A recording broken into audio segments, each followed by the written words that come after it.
la ci loolu nañ koy bàyyil moom.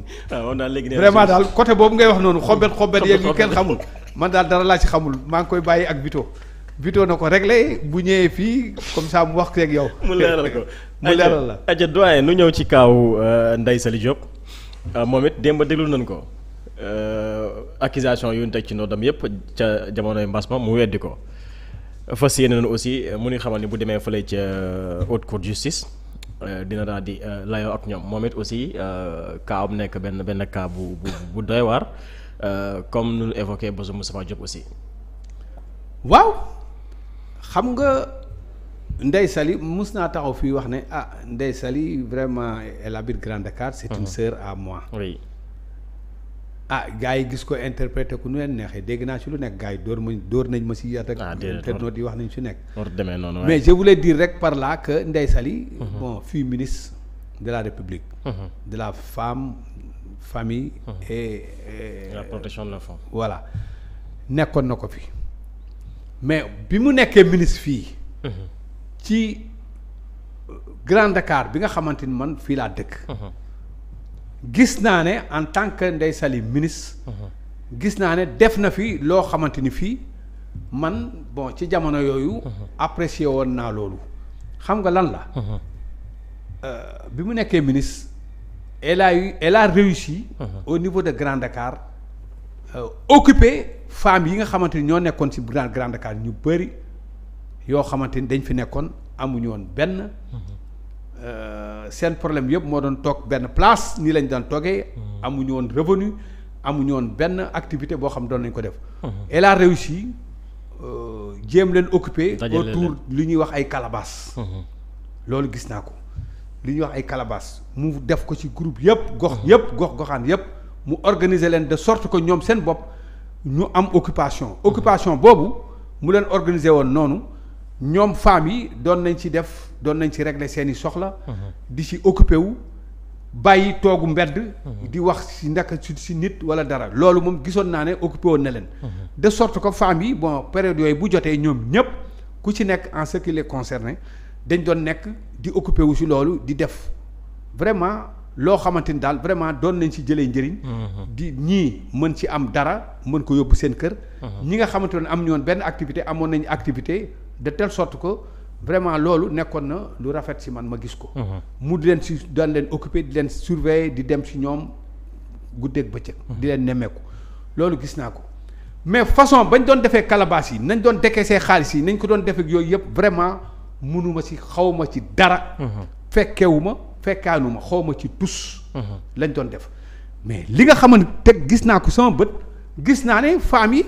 organisé woon nañu ak moom daan nañ nekk ak moom di def yi te loolu mbootaay yooyu te loolu mu doon def noonu ci femmes yi vraiment man mun naa wax ne ñun la ko defaroon parce que ñun ñooy jëkkër yi ñooy frères yi ñooy grands frères yi ñooy petits frères yi alors kon ñun la ko defaraloon bëri woon na fi bëri na fi ñun la ko defaraloon rien que pour ça rek laa ne woon bon vraiment ne serait-ce que pour ça bien que vous êtes ministre de la République ministre askan Sénégal bi yëpp nga. mais gox ba nga dëkk gis naa ne yaa ngi leen di occuper gis naa ne tal nga leen yaa ngi wax ak ñoom. rien que pour ça loolu ñu ngi la ciy remercier mais na nga ko doon defee ak la ca xew. ak la fa doon kii yëpp franchement lu ma la ci wax damay tooñ. xaw ma ci dara laa ci xamul nañ doon décaisser xaalis yi xaw ma ci tus. ci loolu rek laa ko waxoon. li si des nag yoon bu fekkee yoon dafa ne yow sa bopp. dafa am loo def.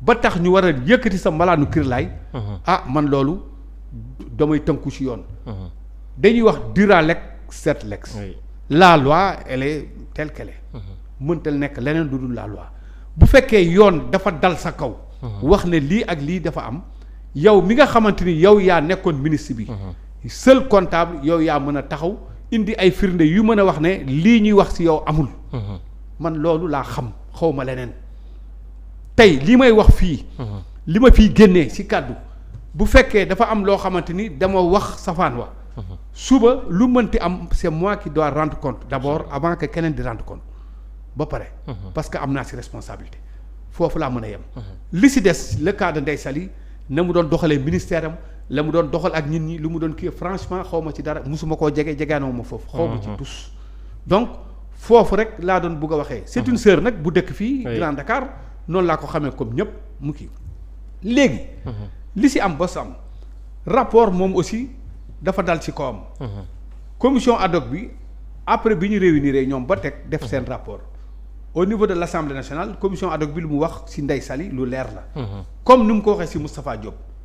ñu wax ne fii ainsi il ressort du rapport de la Cour des comptes. Que le ministère de la Femme, de la Famille, du Genre et de la Protection des Enfants a reçu une enveloppe de 150 millions. 150 millions. Au titre du Fonds de riposte et de solidarité à la Covid-19. Ce document a révélé que les justificatifs de dépenses d'un montant de 36 147 500 supposés avoir été réalisés étaient les mêmes que ceux qui avaient été produits pour les opérations de la Caisse Aide et Secours. dégg nga wax ji. voilà ñu dellu si ñëw wax ne sur ce point le rapport a aussi indiqué que les aides et secours avaient été versés à des personnes ayant les mêmes prénoms et noms de famille avec des numéros de carte nationale d'identité similaires et parfois les mêmes adresses pour des montants différents arrêtés à la somme de 52 223 000 francs CFA. xaalis goo xam ne ko jox séddale ko nit boo xam ni dafa séddu ñaari yoon wala ñetti yoon. jeex na non ay pièces d'identité sax yoo xamante ni identique.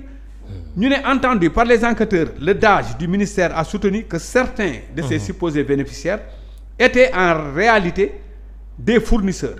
Il a mentionné qu'une partie de ce montant avait servi au paiement de ces derniers. Et qu'une partie s'élevant à la somme de 22 367 300 francs CFA avait été distribuée à titre d'appui financier au profit des agents du département sur décision de l'autorité. Qui est l'autorité? moom la woon. Voilà. Il avait toutefois reconnu que ces derniers étaient initialement prévus par la prise en charge des opérations de retrait des enfants de la rue. Loolu wax nga ko à l'Assemblée.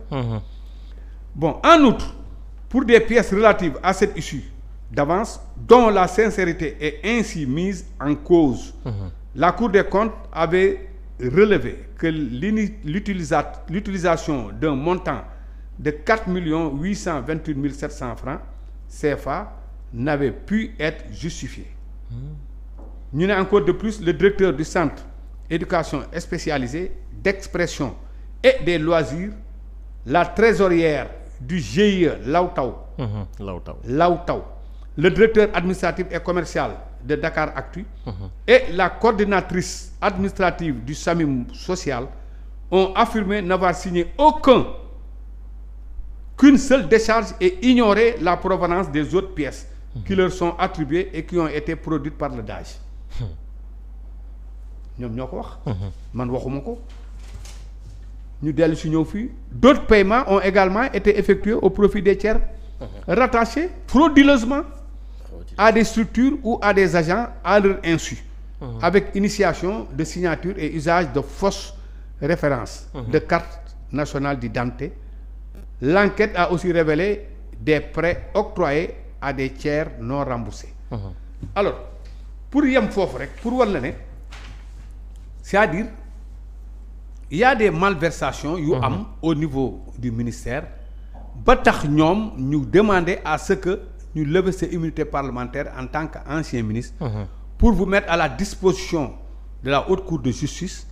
Ça aussi bu fekkee yow aussi en tant que ancien ministre da nga ñëw taxaw wax ne yow de lii ñuy wax nii nee nga tu n'as rien à te reprocher. ñu ngi lay tiiñal dem nga sax ba ne tooñ nañ la tooñ boo xam doo ko baale doo ko mës a baale. Vraiment occasion may nañ la ko pour que bu ñu lever sa immunité parlementaire.